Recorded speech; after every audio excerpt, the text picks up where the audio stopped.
That is hot. And today, it's Turnaround Tuesday. Let the games begin! Hi-yo! And today, we're teaching you how to point your financial life in the right direction. Gee, I sure hope there's a happy ending. I love a happy ending. And now, the Lunch Hour with Mr. Credit on ESPN Radio 1700. Welcome to another fine Tuesday here, the Mr. Credit Lunch Hour, your lunch hour, where we are guaranteeing to make you smarter than everyone else. My name is Dan Osgood. I'm in studio for Derek again today. And on the line, we have our estate planning attorney, Jared Kaza. Jared, are you there? Yes, sir. I'm right here. Welcome once again. Thank you for having me back. Thanks for joining us via telephone. I know you're a busy man and trying to keep up with it, but you're carving out a few minutes for us. No problem. Good. Let's do a quick recap. The market looks like it's finally settled down. People were starting to panic about the Iraq issues, which they haven't gone away. That's a story we can get into, and it looks like we are sending troops, although the president just a day ago said we're not going to send any troops in, but it looks like we're now shipping troops over there. It's an escalating issue, and I don't know what it's going to take for America to realize there are certain parts of the world that are just not accepting of the democratic way of living. And unfortunately, wars have been going on there since the dawn of time, and I don't think those are ever going to go away, unfortunately. I don't know that I agree with us sending troops in again, even on a limited basis, but I'm not the president, and nor do I want to be. Certainly. Let's look here. What do you know about drones, Jared? Well, are we talking about bees or the things that you want to shoot with your shotgun in the sky, apparently, according to the Oregon article? Yes, it appears, and I think we've talked about this a time or two. The time is coming when it's going to be just like the Jetsons. There are going to be drones, and I don't know if I'd call them spaceships, but hovercrafts of some variety moving through the skies, making it very interesting and very challenging, I would imagine. Yeah, wasn't it Amazon said they were thinking about delivering packages via drones or something a while back as well? And I mean, this just creates all kinds of problems I could imagine for the FAA, among others.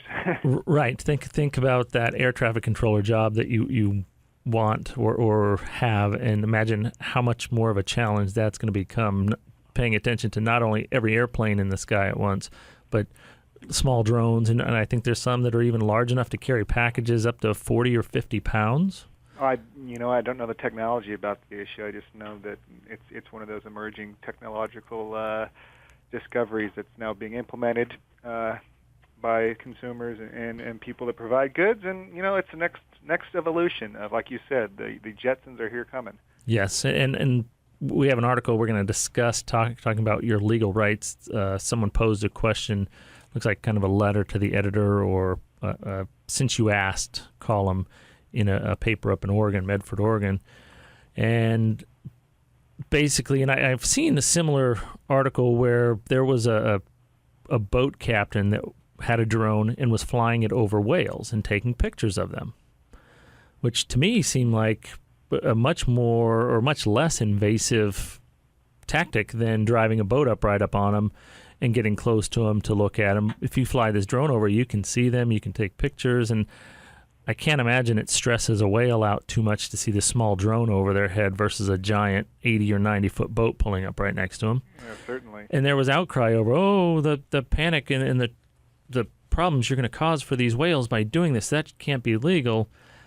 I don't see that as such an issue. However, this article said, for several hours yesterday, a drone was flying over our property and a few properties adjacent to ours. We live in the county. It seemed like such an invasion of our privacy that we concluded we could A, call some official, B, shoot it down with a shotgun, which probably wouldn't be the most legal tactic, C, moon it, or D, all of the above. And so they're asking which option should we go. Although they would prefer option B, they were opting for A and figuring out who they can contact and what type of legal recourse they have. And apparently, in 2012, Oregon legislature passed a bill that regulates the use of drones in Oregon, which I had no idea, which not surprising. I don't know how many other states have something similar. Are you aware of any other bills? I know that there are other states that have passed laws on this issue. I couldn't quote you or do a register. I know California earlier this year, the state assembly approved a proposed bill that would regulate the use of drones in California, among other things requiring law enforcement to obtain a warrant before using them, except for emergency situations, which again is open to interpretation by basically anyone who uses the drone, but at least they have that carved out there. There was other provisions that the drones would not be weaponized, because that's obviously something that the military uses. They want to make sure that these drones used in California are not weaponized to do whatever they intend to do when you weaponize a drone. So if you see one, other restrictions, but as far as I know, it's only been passed by the assembly. It hasn't been moved up the ranks yet. So okay, yeah, so there are measures being taken. So if you see one flying by with a Gatling gun attached, you should probably notify someone very quickly. Well, if that's the case, I don't know. Maybe option B would be worthy at that point. Well, if it's armed and going to shoot back, that could be a problem. Yeah, exactly. You better hit it the first time. You say the Jetsons are coming. I say Terminator is coming. The machines will take over. That's not out of the realm. But apparently with Oregon's legislature, their ruling is it states that a property owner can take legal action against the operator of a drone. Well, the question there is, who is the operator of the drone? How would you deduce this? Correct. And that's one of the biggest challenges. And then another feature is, but only if the drone is being flown at a height of less than 400 feet over the property against the wishes of the property owner. Do you have to go out there with a tape measure that's 400 feet? Yeah, exactly. I don't know, get a rangefinder, but even then it would be hard to do. So, I mean, this is, again, the first stage of laws coming out for drones. There's obviously going to be a lot of kinks in here. There's going to be a lot of things that are missed in the phase alpha stage of these proposed laws. So it'll have to be critiqued and amended and improved. But again, it's a first step, though, so you got to start somewhere. And I would imagine each time there's some type of case brought up, it's going to open a new issue that wasn't addressed, and that would cause all the changes. That's what it's there for. So either the legislature's got to pass a new law, or the courts are going to interpret the one that's been passed. That's basically the only way you get clarity here in our democracy. So our republic. Our advice today is, if you're planning to move to Oregon, understand you have legal action against drones if you have one flying over your property that you don't want there, and it is less than 400 feet. So maybe put a fence of some type about 400 feet tall, and then if you see them underneath that, you've got them. I guess. So, all right. Let's move right along.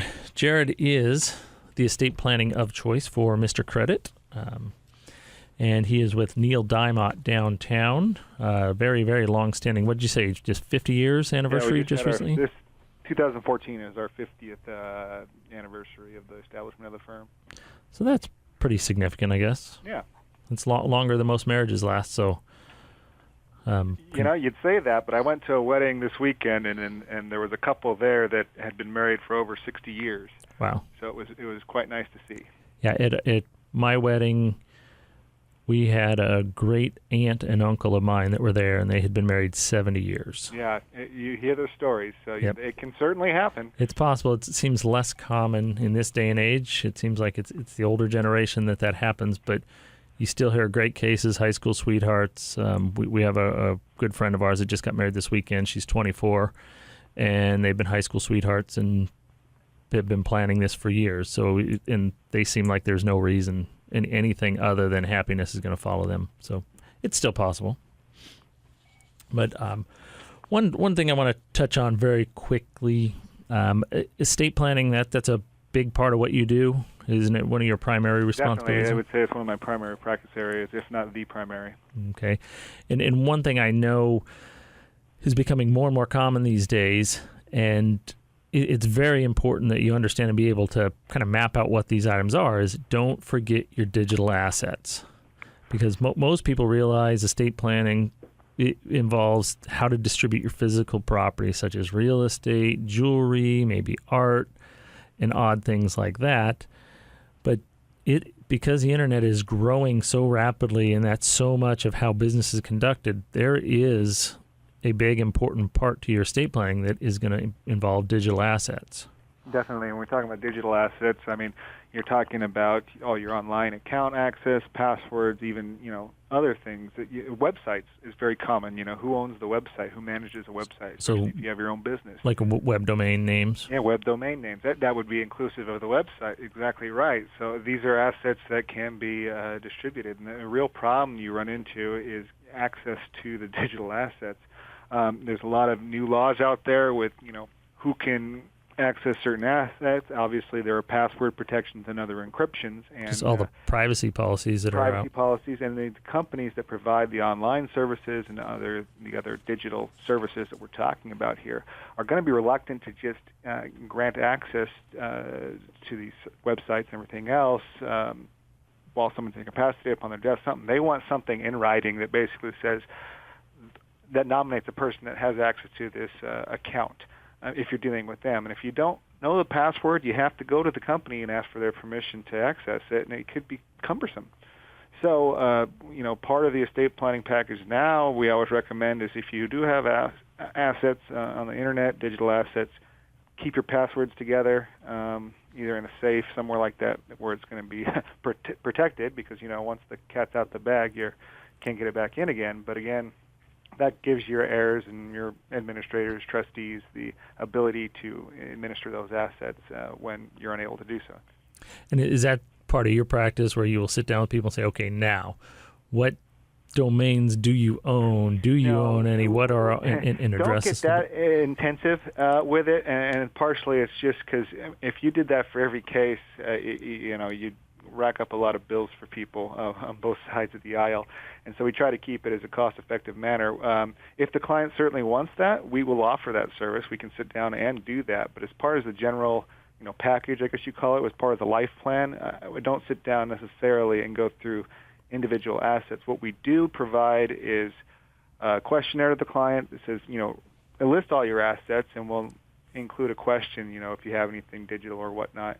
And they'll provide us with the information. We'll compile it into a spreadsheet of sorts, so there is kind of a roster.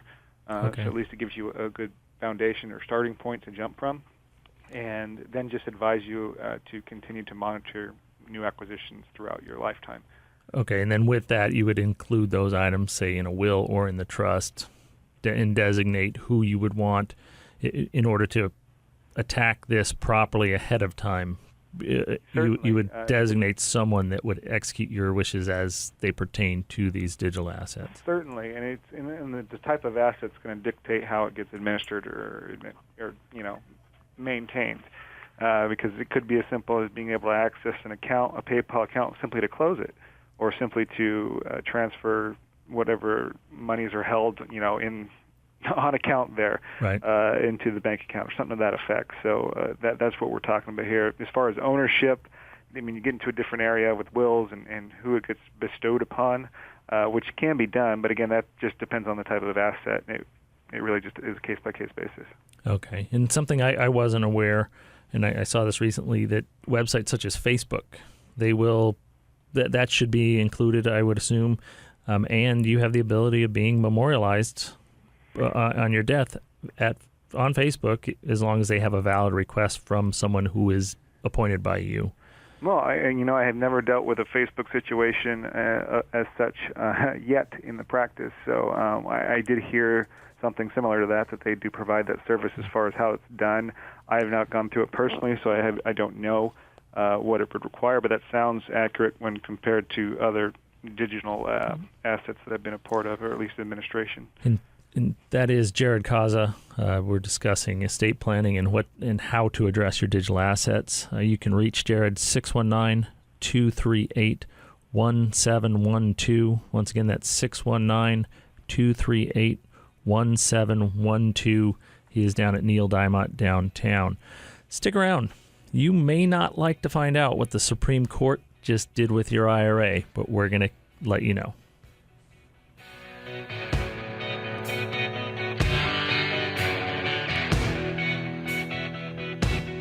If you would like free advice from Mr. Credit, just call or text 619-786-7853. That's 619-786-7853.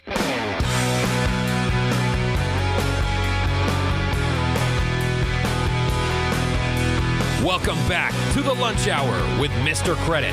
And today, it's Turnaround Tuesday on ESPN Radio 1700. Welcome back to your Lunch Hour. This is Dan Osgood sitting in for Mr. Credit. And we are guaranteeing to make you smarter than everyone else. I have on the line with me Jared Cazzo with Neil Diamont. Hello. And if you would like, I don't know why you would want to watch, but you can see me sitting in studio at mrcredit.tv. And you can see Jared, although he is calling in via phone. We do have him memorialized here in the studio with me. It's just like you're here, Jared. I'm just looking at you, and we're talking back and forth. Very nice. I'm glad we have options. Yes, it is a fun time here in the studio.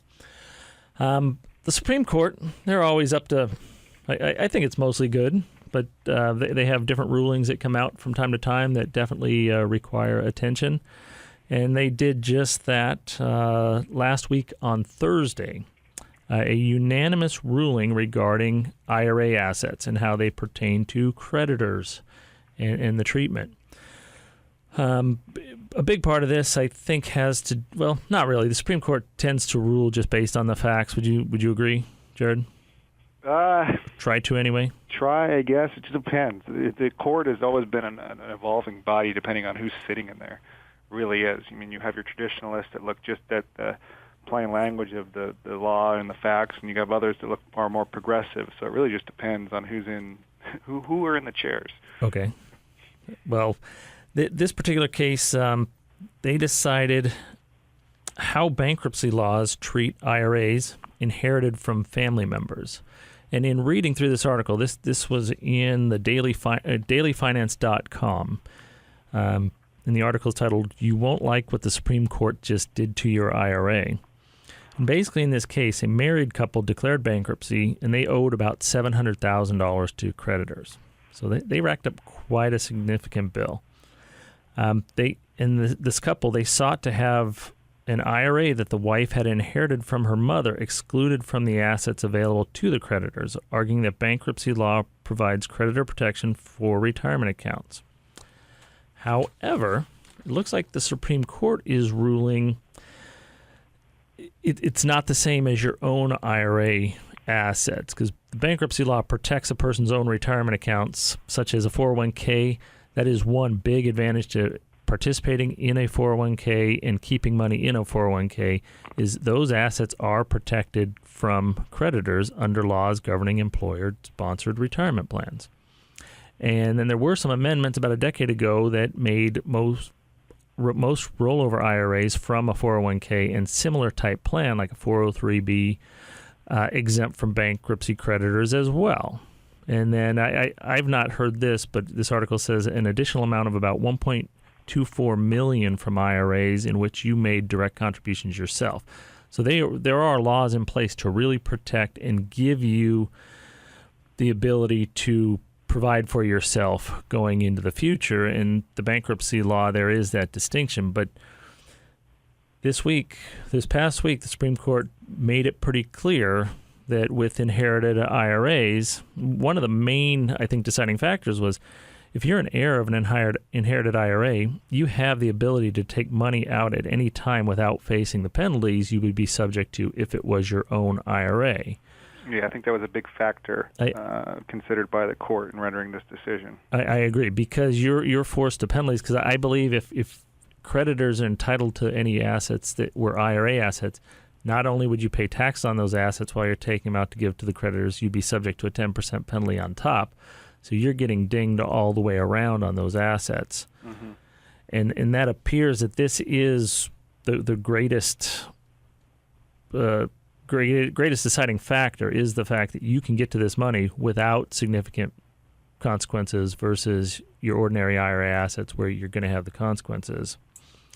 One of the other lines that they kind of outline here is basically the way the beneficiary or inherited IRAs work is if anyone other than a surviving spouse inherits an IRA, they're not allowed to roll those assets over into their own personal IRA assets. And that's where the Supreme Court saw the difference and ruled accordingly, and is opening the door now for inherited IRA assets to be subject to creditor claims. Yeah, and although our firm, we don't practice bankruptcy law, and I'm not a bankruptcy attorney, we have Jeff Kahn for that as part of the show. Right. But that said, when we're talking about creditor protection, it's something we dabble with the estate planning services that we provide. And the general rule of thumb is if you have control over it, which means you can withdraw it and use it for yourself, then it's likely that the creditors will have a chance to attach it or seize those assets. And it's kind of what's being interpreted here, at least that's how I interpreted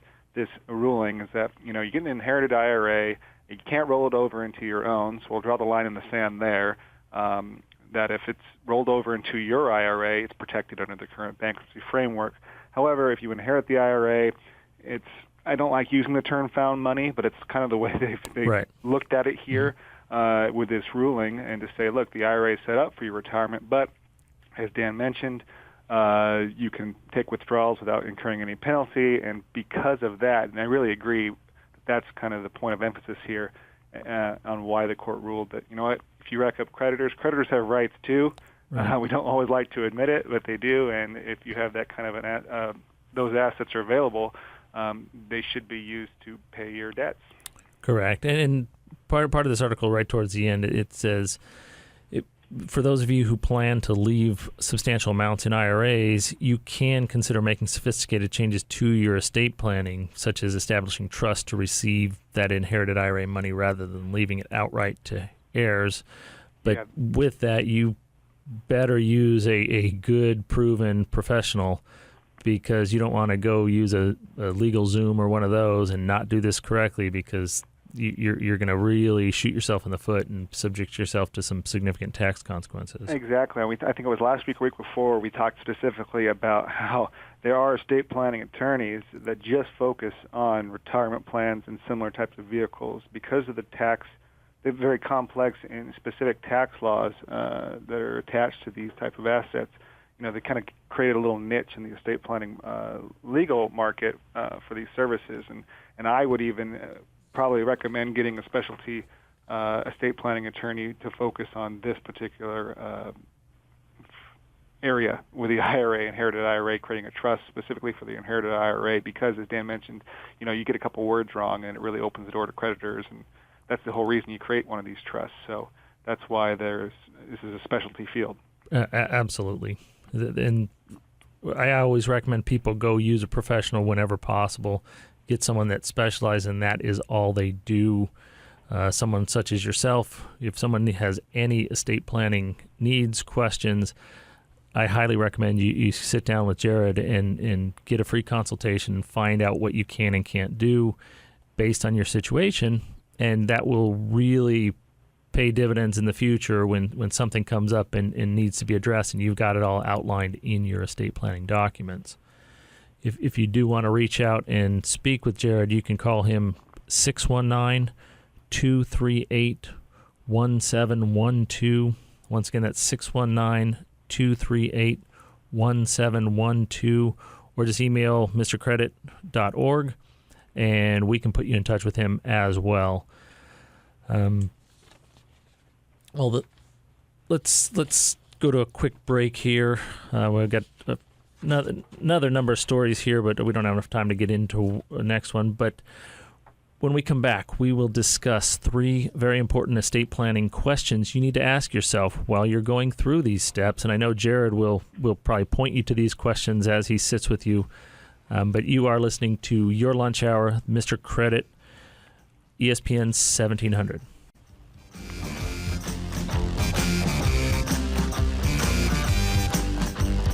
If you would like free advice from Mr. Credit, just call or text 619-786-7853. That's 619-786-7853. Welcome back to the Lunch Hour with Mr. Credit.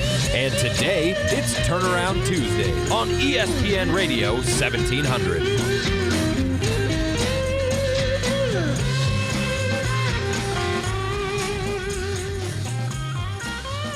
Welcome back to Your Lunch Hour. It is the Mr. Credit radio show. My name is Dan Osgood. I have Jared Causa with me on telephone. How are you, Jared? Doing well, sir. Thank you. Good. Well, during the break, some stories came across the news here. It looks like we're sending 275 troops to Iraq to secure the embassy, and they are contemplating the use of special forces as well. It sure sounds like a little bit of contradiction there. I think it was just yesterday or the day before the president came out and said we are not going to put any troops on the ground. And well, that's true. The only thing, I haven't read the article, but when you said if their mission is solely to focus on the embassy, that's technically U.S. soil, so I can see that. But if we're talking about troops on the ground in the city, I don't know. It just seems Maybe like I'm splitting hairs as an attorney, but hey. Yeah, it does seem just a little bit like an unnecessary risk. I guess I'm surprised that there's anyone in our embassy at this point anyway. But I guess that's true. I don't know. I'm not privy to that info, and I can't make those decisions, so it's hard to judge when we don't know all the facts. Certainly. So I just wish them the best, anyone going in representing our country. I have total respect for what they're doing and wish them the very best. Another, unfortunately, war-type related story, Benghazi seems to never want to go away. There's talk about what went on, how it went on, where was the help, where wasn't the help. And they announced, I think it was this morning, that one of the ringleaders of the assault on Benghazi was captured today, which I think on the surface sounds like great news. Definitely. But unfortunately, in this day and age, you have to ask, is this a little bit of a smokescreen? Let's take some of the pressure off of our politicians that maybe have some connection to the stories. That's a sad fact, like you say. It's hard to tell. Hopefully, it gets pursued to its fullest extent. Right. So I wonder where they're going to hold him. Frankly, but we'll see. Correct. Are they going to take him to Guantanamo Bay to camp? We'll see. Yes. Or I don't know. Or is it now another bargaining chip for something else? I mean, you got to ask the questions. I mean, right. That's what we do. That's the one reason why the democracy and the republic here has stood for so long. Is people continue to ask questions. Right, and you don't get punished for that. Where if we were in one of these foreign lands where the fighting is going on and we asked questions such as that, I believe we would be publicly eliminated. Exactly right. So I mean, that's the thing. You've got to keep your leaders accountable, and that implies the government, trustees, your financial planner, your parents, your school, everything. Your estate planning attorney. Oh, definitely. Can't leave anyone out. Oh, got to do that. Well, now let's get back on topics here. 3 very important estate planning questions. I'm sure you address most of these in one way or another, but they are things where I encounter this as a financial planner, where more often than not, it's just one of a couple that I deal with 90+% of the time. And in some cases, other than a phone call here and there, I almost don't hardly know that the spouse exists or the significant other. So with that, question number 1 is, how well does my spouse know our financial advisor? Is that something you talk to them about? Not in particular, and I'll tell you why. We offer a wide range of services, and the attorney's role as a counselor restricts us in sometimes. Sometimes we do represent spouses together.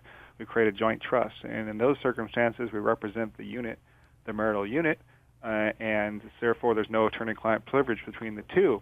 That said, we've also retained clients that, just one spouse over another. And in that case, if we're only specifically retained by one spouse, our attorney-client privilege and our legal advice is limited to that one spouse's separate estate. So, that's it. Depends on the relationship. If we're representing both, then it is an open discussion. Then certainly we want to advise both parties that they should be out and open with all the information that they're sharing here for their financial plan, because if there is no open communication, we can't serve the clients and give them the best advice. I'm sure you run into a lot.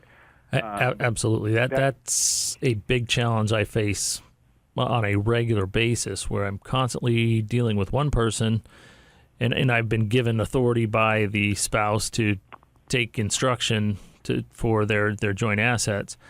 But at the same time, the flip side is when that key contact, that key person, something happens to them, they get disabled, incapacitated, or die. Now it's the, oh no, now what?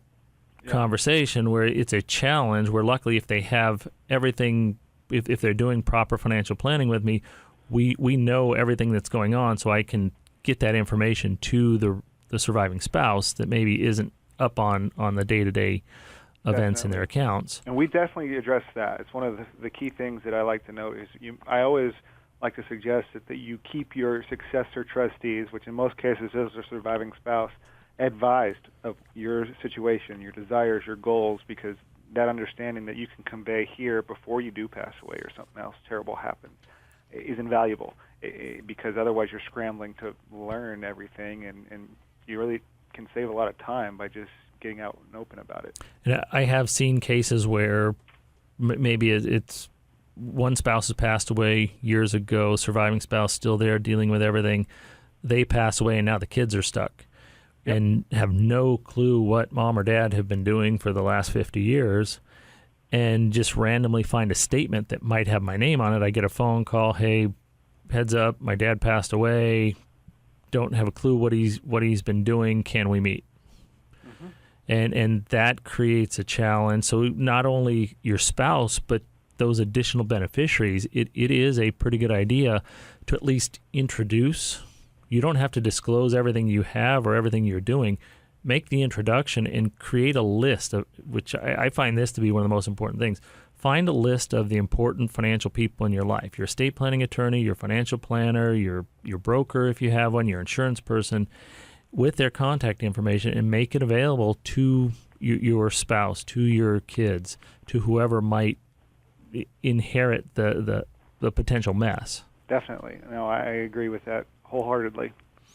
Okay. Item number 2, does my spouse know where all our accounts are located and how to access them? That's kind of dovetails off what we were just discussing with digital assets, as well as what you just conveyed there in your last statement. So, I mean, it's more about being open about communication. And again, the more people know, the less there might be initial conflict if there's something that's not mutually agreed upon. But again, it prevents problems down the road and contests in litigation is the key in my area. That's what I've seen anyway. Right. And in the simple case, I mean, the surviving spouse is more than likely going to need to access money immediately just to cover funeral expenses. Exactly, and that happens a lot. In addition to possibly hospital bills. And if they know nothing about it, don't have any info who the people are, how to contact them, that could be a much worse situation than it has to be. It's already going to be bad in most cases, unless you're in one of those cases where you're glad to have the thorn in your side gone. But in most ordinary situations, that's going to be a difficult time. You don't need to add additional stress to that situation by keeping your spouse in the dark about who at least to contact. Exactly right. And the third item, and this is one that's very, very important. I think we talked about this last week. And what happens, are your wills and beneficiary designations up to date? Yep, we did talk about it last week. It's very important for a number of reasons. You know, your beneficiaries may pass away.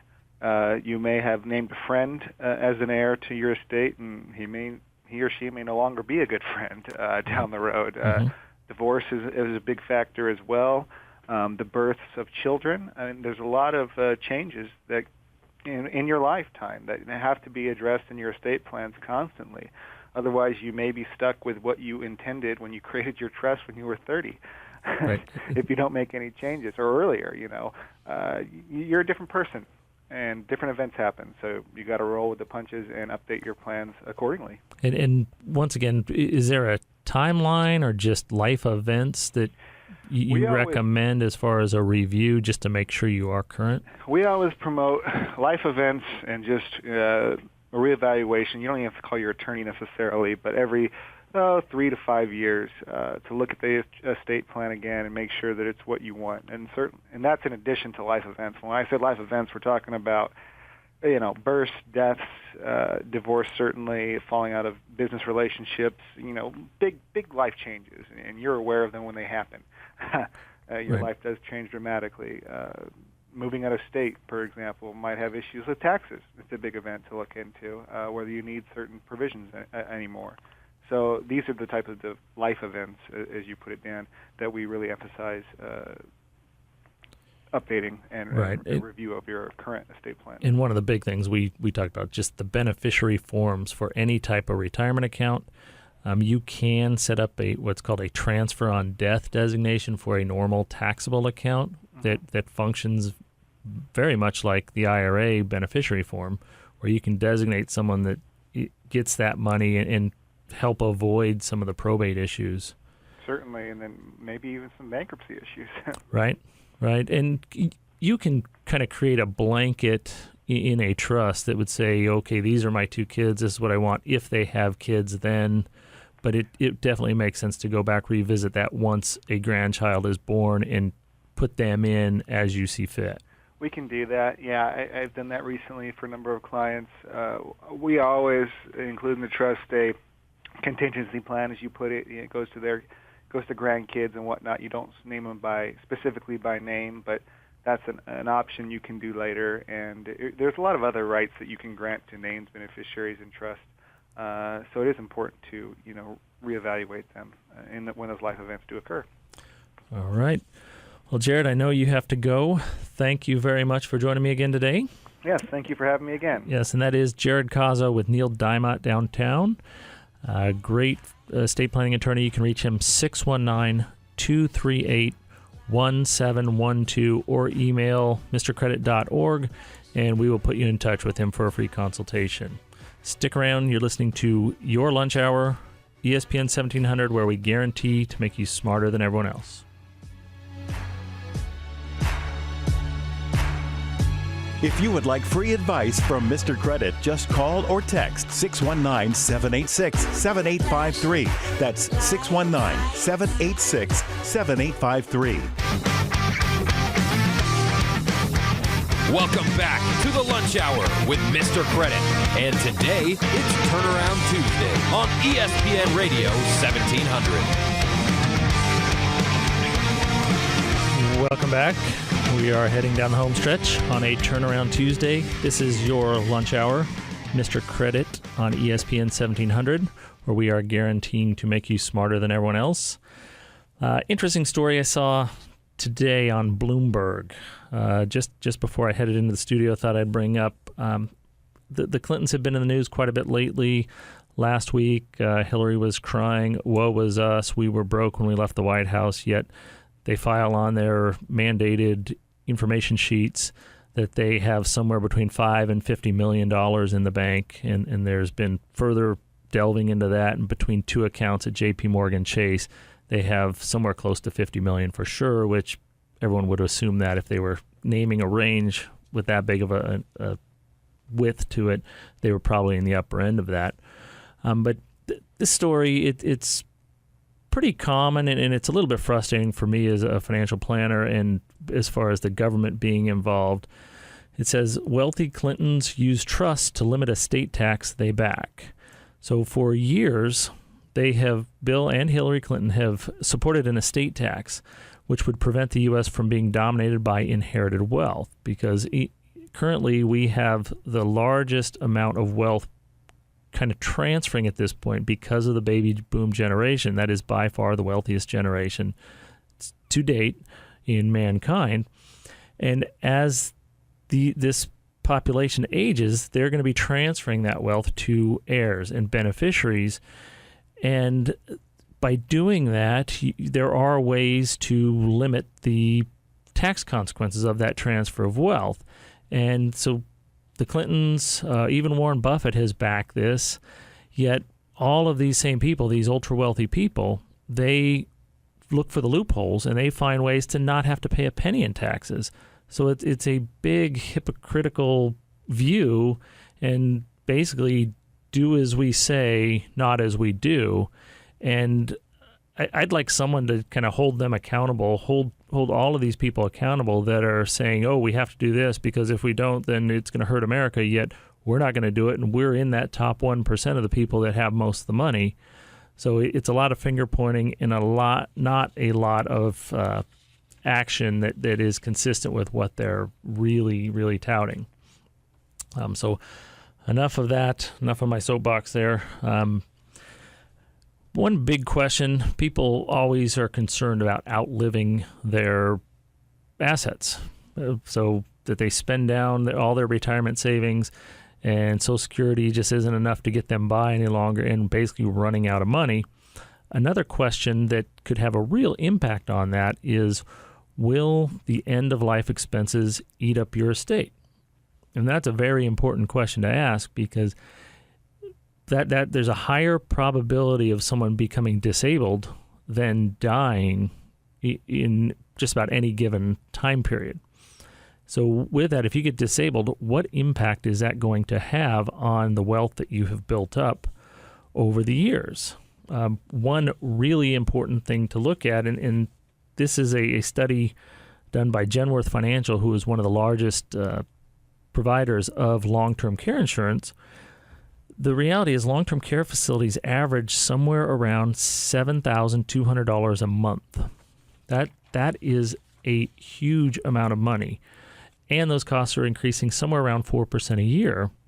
So the question you have to ask is, if you have $1 million set aside, how long is that going to last, paying out more than $80,000 a year in today's dollars just for long-term care if you have some type of disability that requires long-term care?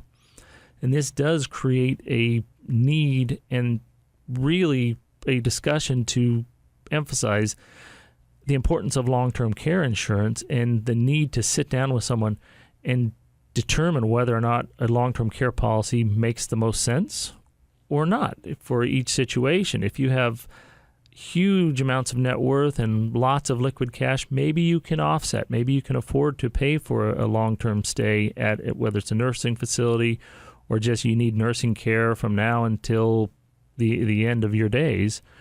We don't want to discuss that. No one really wants to look at the end, but the reality is you need to, and you need to plan for that.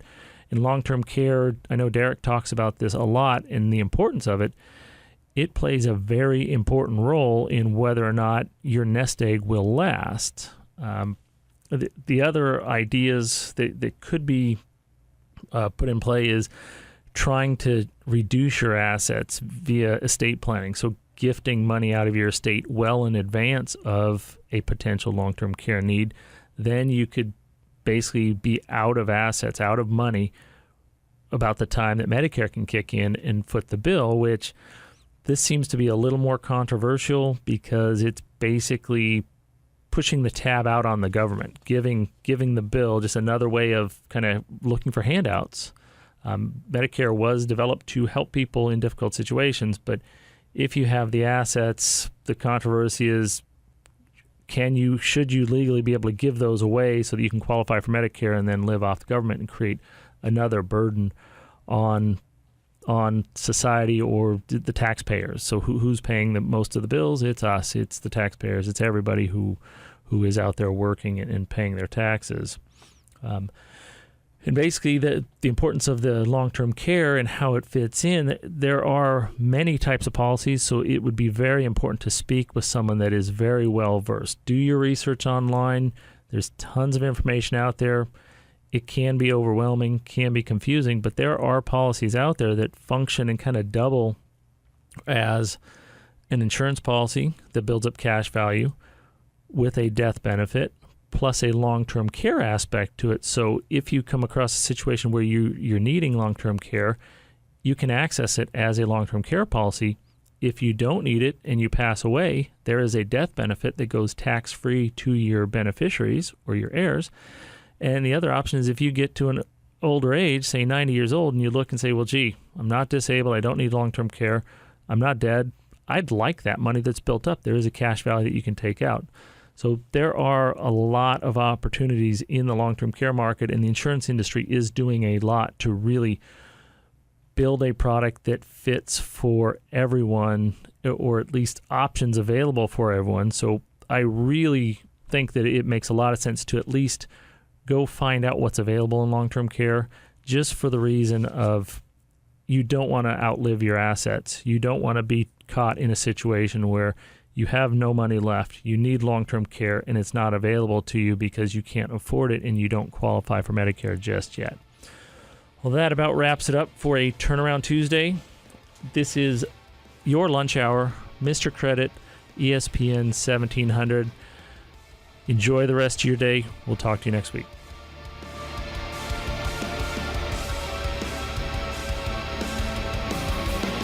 If you would like to contact Mr. Credit or access any free offers mentioned on the show, just go to mrcredit.org. That's mrcredit.org.